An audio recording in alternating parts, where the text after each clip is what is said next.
next year. And we've got a roster grades podcast coming for you in the near future. Be ready for that. But a big part of upgrading and a big part of what these two things go together, talking draft, is going to be free agency too, right? And we're in that weird point in the year where free agency is about to open up. We're going to talk about free agency for like 3 weeks, and then we're going right back to full draft coverage. But I think you want to talk a little bit about Commanders free agency and what we have to look forward to for general roster moves, and then kind of maybe how that will impact the draft and the draft selections and things past just round one, right?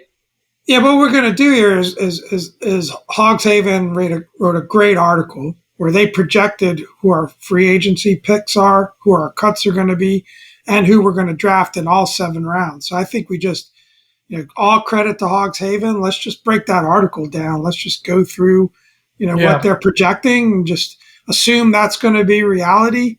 And let's just comment on what we think about, that in terms of roster construction for the Commanders. Yep. Yeah, let's break down into it. So let's start. You want to start with cuts? Let's go right top to bottom. Yeah. Just roll with it. So looking like we're going to do cuts, re-signing, and then key free agent signing. So starting with cuts, Logan Thomas, definitely, I think, all but done. Cut candidate, we'd save $6.25 million on the cap there. It's just a guy that, unfortunately, he flashed in an offense where not much was flashing at one point, got hurt, could never really be the same after the injury, and just a lot of consistent injuries. And then when he was on the field last year, look, I like Logan the guy, but he was awful. He was just awful. Yeah, it's definitely a position we need to upgrade on as tight end. I got no qualms.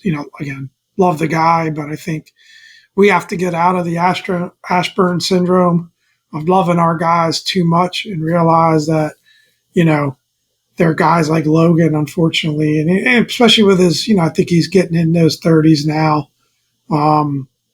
That to me makes a lot of sense. I think we need to upgrade tight end position.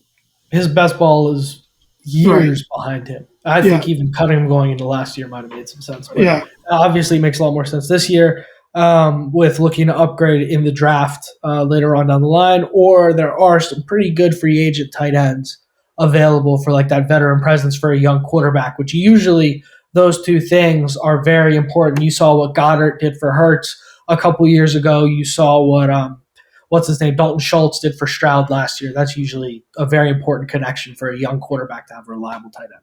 Andrew Wiley is another one. This one's interesting because I've heard mixed on whether or not you're going to cut him. You do guarantee him some money, but you figure he's clearly not going to be around, and he's not a guy you want to have on the field. Just to call a spade a spade, maybe he can do better on the inside, but it's another one I have no issue with. I mean, me neither. That line was awful. He was awful. Let's do a reset. I'd even prefer, going young there if we need to, or finding another vet. But I think that was Eric Bieniemy signing, and it didn't work out. It clearly didn't work out. Move on. I mean, it's just so classic. Ron Rivera moves there. Like you go bargain shopping for the guy who played out of his mind in the Super Bowl, but really did not have that good of a season. Time to let him go.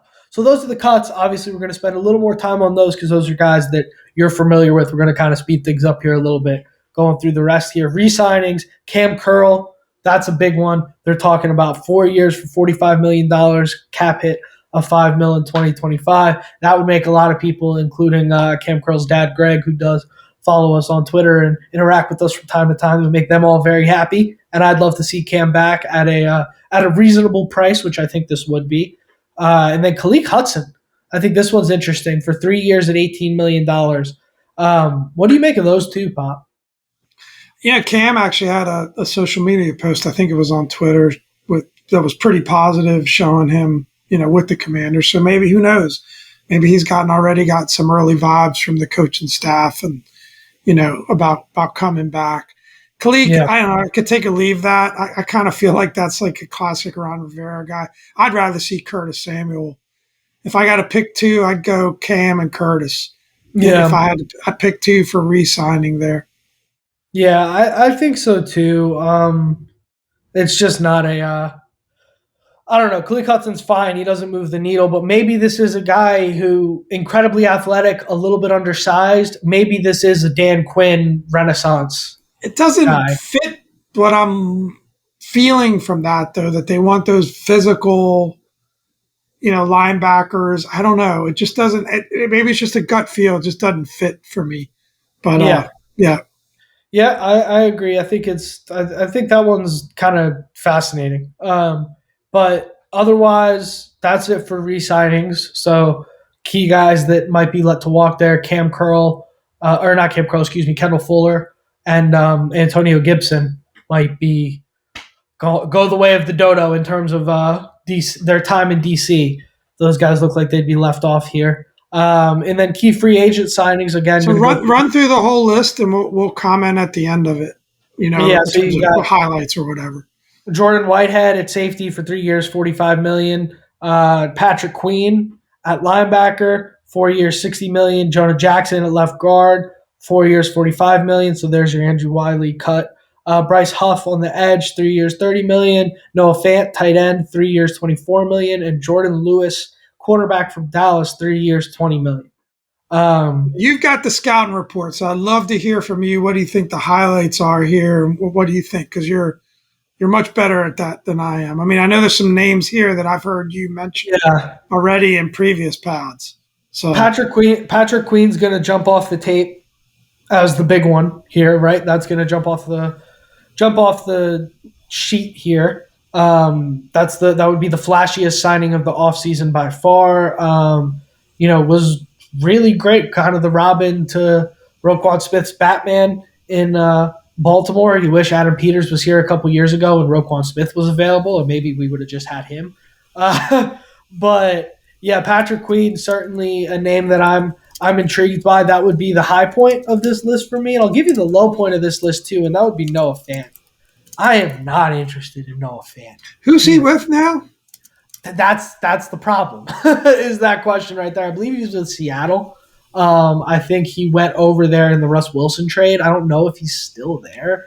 I'll do a quick. I'll check that. You keep going. I'll check it. He's in Seattle. I mean, yeah, I guess he's still young, which is crazy. He's only 26.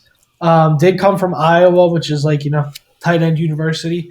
But I don't know, man. Noah Fant is a guy that every year people are like, he's the breakout tight end this year, and he just never does it. And he's been in some bad systems. I'll give him that. I'm not impressed by Noah Fant. I know. What about Huff as our edge pickup? What do you think there? All over that. All over that. We got to bolster at edge. Brian Burns is just asking for a stupid amount of money, so I'm not interested in that. I think edge is a position that, similar to quarterback, you just end up overpaying most of the time if you go and get a free agent. But yeah, I'm all over bringing in somebody from that Jets defense. He's 25 years old. He's a freak. I think his free agency is going to be exciting. I fully expect Adam Peters and this group to cook during free agent. And the fact, I think it's encouraging the way we've been able to attract coaches to Washington as now like a destination spot. I think the same thing is going to be a free agents, and hopefully they're smart about it. I mean, I like the list overall in terms of, addressing positions of need. It's interesting. It's going to be interesting. Great job by, Hogs Haven in this article breaking that down. They've also got a 7-round draft projection. So why don't we break that down really quick? Obviously, we're not going to know these deeper round guys too well. We can comment a little bit about the positions that we're addressing and, whether or not we feel like that's the right approach. Yeah. So we got Drake May at quarterback for UNC, number 2 overall. Don't need to tell you any more about that guy. So now we're 2-2. Anymore. Yeah. 2 Jaden Daniels. What we're going to do at number 2. It's very, very interesting. But you got that, and then you got Kingsley Suamatia, offensive tackle at BYU. Sumatea. God, I mean, I almost want to draft Joe Alt just so we get a tackle whose name I can pronounce, right? Like we have been covering some names on these, but we'll get it right once you come to DC. Right, potential Wiley replacement at right tackle there, and Yeah, according to the article, a very athletic kid. So love all that. yeah, stud can play on both sides. I wonder what the plan is at left tackle via this article because Charles Leno also not coming back via this situation. So interesting here. Adia Isaac, edge from Penn State, coming over there. You got to figure Dan Quinn might have a pretty good pulse on Penn State edge rushers, given the Micah Parsons situation. Bolstering up an edge there as well. Xavier Legette, wide receiver out of South Carolina, big body guy. Blazing speed, just not necessarily the best route runner, but already can kind of take the top off the defense. You hope we need some of that. We do not have that in any way, shape, or form.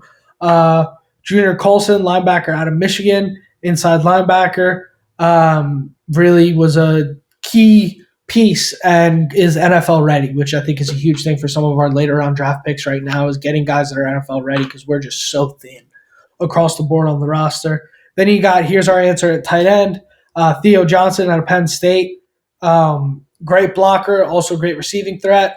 He's kind of a developmental project maybe, and you could kind of bring the two together with Fant kind of getting them started, and then he could kind of pick up the back end of that after Fant's deal runs out maybe. Zach Zinner, offensive guard at Michigan. This is a little bit of a Ron Rivera pick here. You're kind of capitalizing on the injury to get maximum value, but reports are that he's kind of gotten it together. And these late rounds is like this is when you draft your backups and when you take shots, right? These are like your lottery tickets. So a little bit of that going on there, and then Evan Williams, safety in Oregon, is Will Putnam out of Clemson has the ability to play both center and guard. He'll need to work a little bit to figure it out, but that's another project guy on the line. And then Evan Williams, safety out of Oregon, just very fast in game and good size, and you hope he can immediately just kind of come in and help out on special teams. But I did shout out with the teleprompter there. I did misspeak a little bit earlier. Charles Leno still has a year left on his deal. So while he was a potential cut candidate, you figure Charles Leno, who has become the punchline of how bad the offensive line was, but the reality of it is a pretty middle of the road left tackle across the NFL. Not great, not awful either, just kind of there. He might start out as if you were going to pick between Wiley and Leno, which one would you keep? Definitely keep Leno. It's not close. Yeah, so I think that's it. You can't. Cornelius Lucas out of the three, but call me crazy. I guess he doesn't have any guaranteed money left. So, but you do have Leno there at left tackle, and then that would put Suamadia, however you say it, at a right tackle. And basically, I guess the plan would be hopefully Sua, as we're going to call him, is strong enough you can move him left, and then you can move Leno right, either at the end of this season or midway through or at some point. Yeah, I mean, I think overall, again, this is just a projection. Credit to Hogs Haven for doing that 7 rounds. I think they gave a nod to the Pro Football Network there in terms of what their picks were. But the fact that you're obviously addressing quarterback, offensive tackle with your early 2nd round pick, love that. You got edge in there. As your other 2nd round pick. So in the top 3 picks from 1 to 40, you're addressing 3 major positions and needs. So you got to love that. And then a little bit of spread around, wide receiver, linebacker, tight end, another offensive guard, center. So trying to beef up that O-line. I think in general, pretty solid if this was the draft we ended up with. It's going to be fun. I'd be super happy with that. It looks like a good situation, and this is one of those things where you look at it on paper and it all looks really nice, and it's not going to work out exactly like that. Not all of these guys are going to be of course not studs or available potentially, right? It's not Madden franchise mode at the end of the day, No. Maybe Patrick Queen wants to stay in Baltimore and chase a ring, although I was talking to some Ravens fans earlier today that are saying they're kind of feeling like it's time for him to go. But interesting stuff there, man. I think that's a really good great article recap on where we're at. Yeah, great article from the guys over at Hogs Haven. They're always a lot of fun to keep up with and to break down.